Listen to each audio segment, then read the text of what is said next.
Mr. President, welcome. Good afternoon, ladies and gentlemen. Muy buenas tardes, señoras y señores.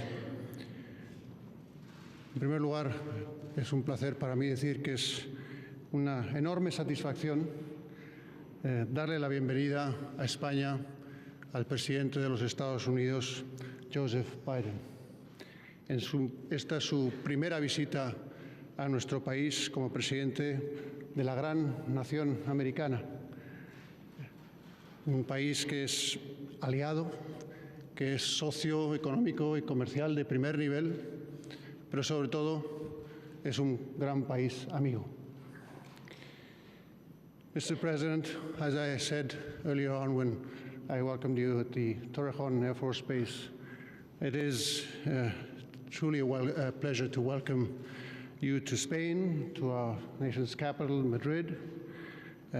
We've had the opportunity actually to meet on previous occasions in our previous capacities as well. And I always treasure those opportunities in my memory, and we've had chances to talk about things in the past, and I really look forward to do that on this occasion as well. The Kingdom of Spain and the United States of America share profound historical and cultural ties. We all know that inside out. And we're very proud of them. But more importantly, we share common values and principles that are today the foundation of a rich and wide-ranging relationship and a sincere friendship, which we highly value and which we want to continue strengthening every day. President Biden and the delegation, with Secretary Blinken ahead of it, to which we also extend a warm welcome, are visiting us to attend a very important NATO summit here in Madrid. This is, without a doubt, an especially relevant summit, one in which the allied countries must continue to show unity and determination to defend our freedom and our democratic values. Mr. President, Queen Letizia and I, our government, the Spanish people, are all delighted to have you here with us, together with your delegation and together with your wife, First Lady, Dr. Jill Biden. And we wish you a very happy, albeit short stay in Madrid. Thank you very much. Thank you very much. Well, thank you, Your Majesty. There's an old expression in a little town in Delaware called Claymont, Delaware, a little steel town. And they say, we're like poor relatives. We show up when we're invited and we stay longer than we should. So be careful, we may not go back. This is my second opportunity to be in this magnificent facility. And it's the Royal Palace is just incredible. And notwithstanding the majesty of this palace, we do share the same values. As a matter of fact, some suggest we wouldn't be an independent country right now for you guys some years ago.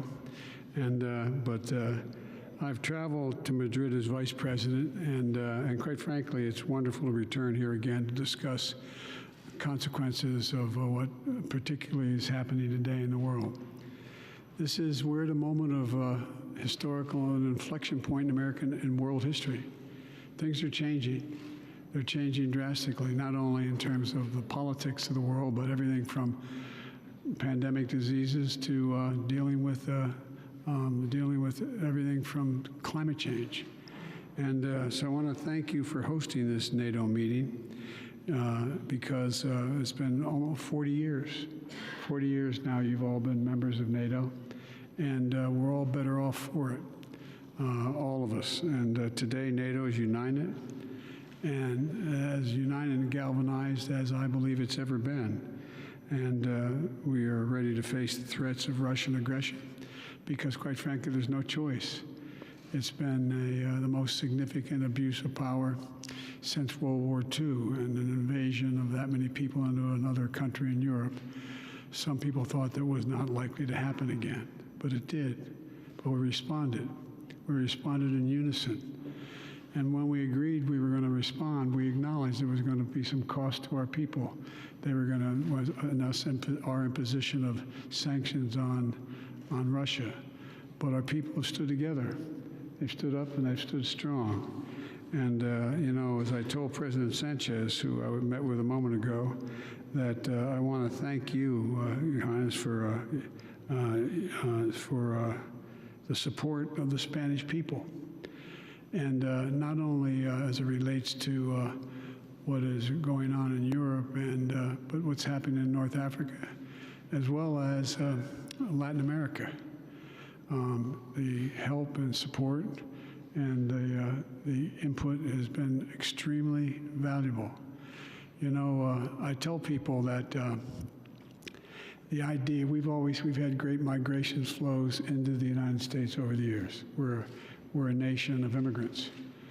But an interesting statistic, Your Highness, that I think it's 24 out of every 100 students in grade 1 through 12 in America speak Spanish as original language. And so the future of my country depends considerably on the assimilation of a population that is going to have all the same values that we possess and have. And your help in Latin America is also extremely important and look forward to. From here to in Europe to Latin America to the Caribbean to Africa, the partnership between our countries is going to determine a good large part how well things look 10 years from now and 15 years from now. So we have to stay together. The unity is important, and I think we're off to a very, very good start, demonstrating the power of democracies in the second quarter of the 21st century, because there is a contest between autocracies and democracies, and we have to succeed. And I'm confident we will with your help. Thank you.